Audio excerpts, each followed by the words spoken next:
Here in Elkhart, Indiana, it is really unique because it's really the heart of RV and boating industry in the US. Here we're making the Members Mark floating pad.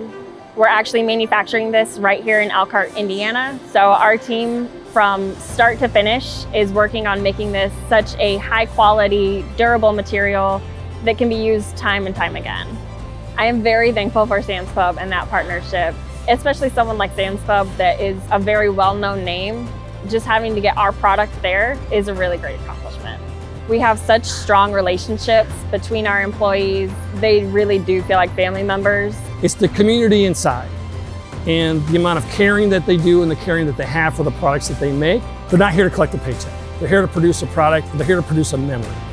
A product being made in America, it is a huge deal. You know, we're providing jobs. We are providing a sense of accomplishment for our own country. It's not something that's been imported. It's not something that came from somewhere else. You know, it's not just something that's used here locally in Elkhart, Indiana. It's used across the country and built into memories with all of those families.